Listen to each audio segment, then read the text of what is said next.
Good morning, everyone.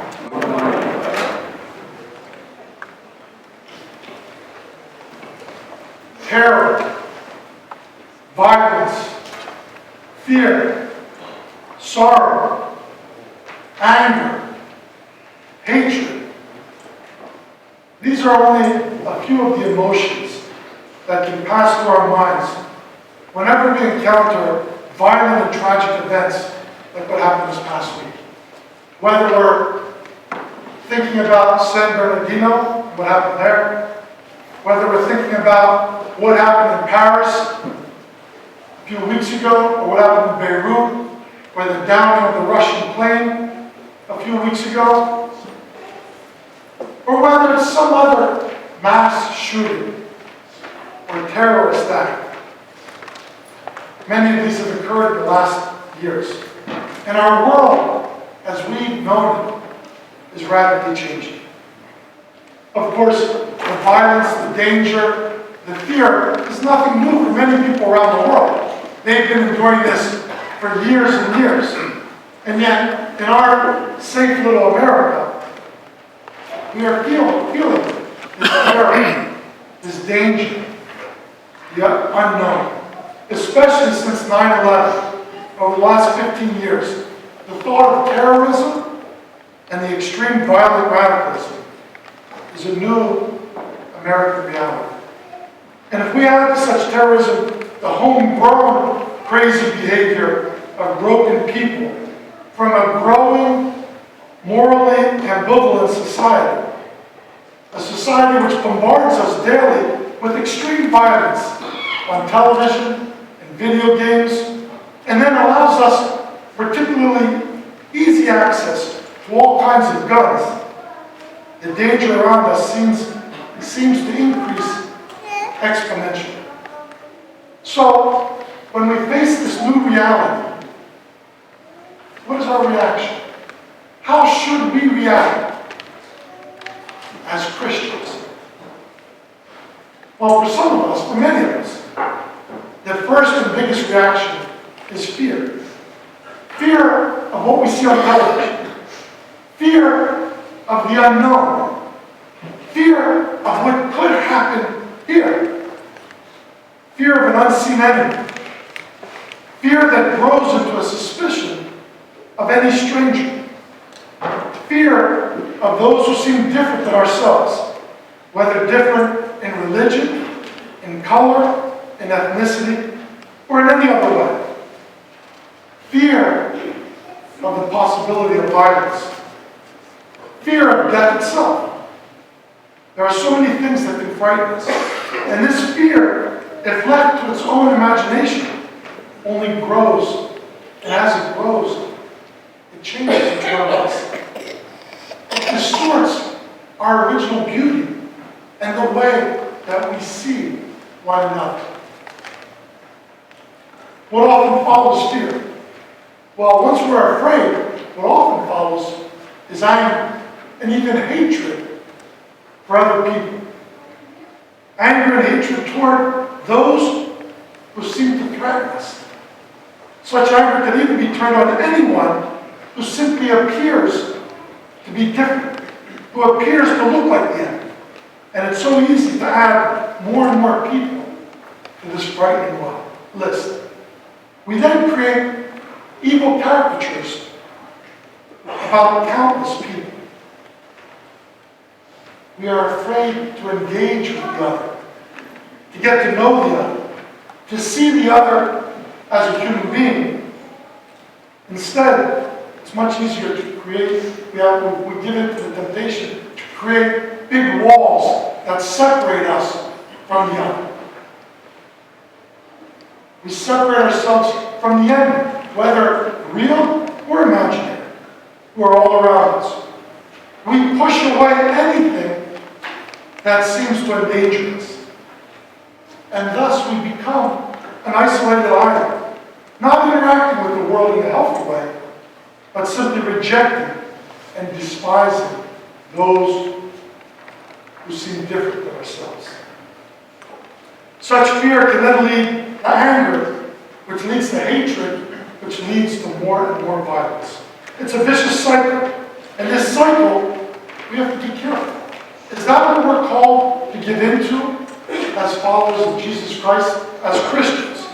Are we called to give into this cycle of fear and hatred and violence? Or are we called to something else? Are we called to something greater? We have to remember, in times like these, where we're tempted to fear, we have to remember the role our faith plays in our lives. We have to remember that we're not alone. God is here with us, no matter what's happening all around us. And if God is with us, we no longer need to be afraid. We need to look at it. What did Christ teach us? How did he teach us to act? How did the saints follow his example? Jesus said, if the world hates you, remember that it has hated me first. Such fearful hatred is not something that Christ himself did not experience. He did experience it, and yet he told his followers, peace I give. My peace I give to you. Do not be afraid. Do not lose that peace that I promise you, that I give to you.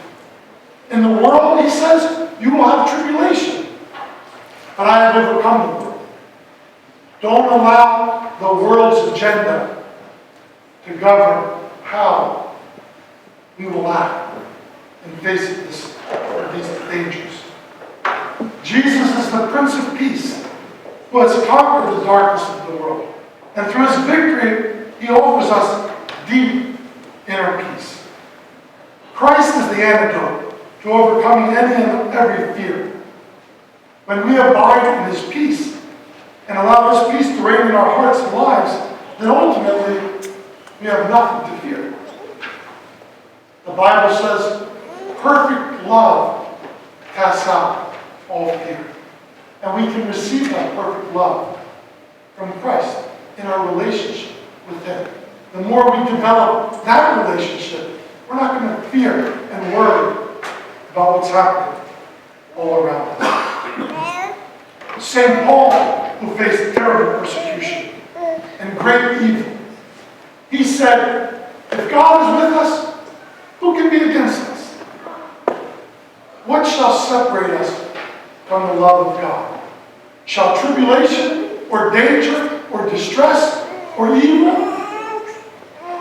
He says, in all these things, we are but more than conquerors.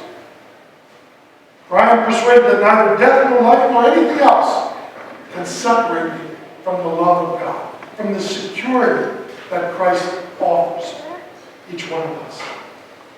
So when we are tempted to fear, remember Christ and the peace that he gives us.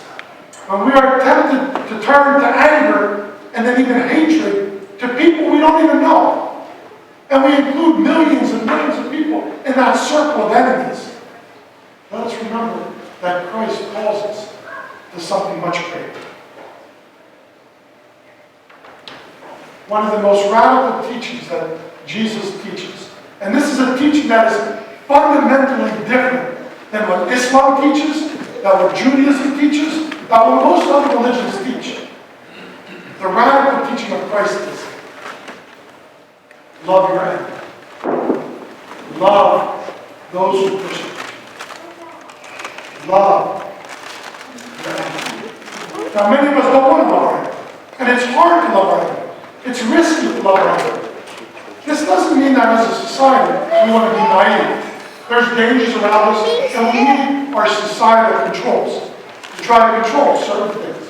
But as individuals, we have to be careful not to give in to hatred, but to always turn to God and say, Lord, help me to love even my enemy, even those who threaten, even those who despise me.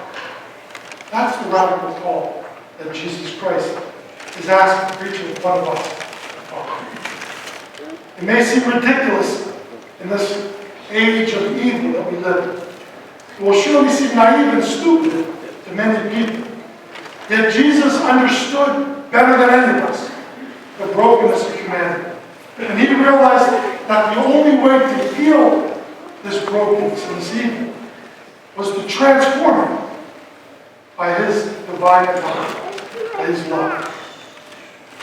Such divine agape is not based on our emotions, but are based on our will to decide to do what He asks us to do. We're called to overcome hatred with God's loving care. Of course, this doesn't mean, what this doesn't mean is we have to be careful not to imitate the enemy. Not to adopt their vision of the world as black and white, good and evil. There's much gray, which we have to reach out. We have to see beyond any labels we give to human people. We need to treat others, especially those who don't look like us, who have a different religion, who have a different philosophy. We have to treat others as our neighbor, with love, striving to understand, with compassion. The love is surely risky. To love our enemy may even seem crazy at times. It may seem much easier to build walls of separation with those who are different than ourselves. And yet, our faith reminds us that the walls of separation are not what Christ calls us to do.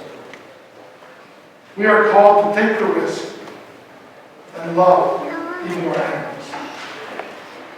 And in the midst of that risk, we know that God will be with us. By shining the light of Christ's love on others, we understand that change can occur through such love. Christ's love can shine in the midst of the deepest darkness. It can even change the hearts of darkened souls. So we, followers of Jesus Christ, should never forget. Radicalism, extremism, terrorism, homegrown brokenness, and violence may increase all around us. The new reality will tempt us to become like that, with hatred and violence ourselves. But Jesus Christ calls us to something much greater and much harder. He calls us to dwell always in His peace. Let no fear become greater than the love of God that is within us. And from this place of peace, let us learn to love one another, even to love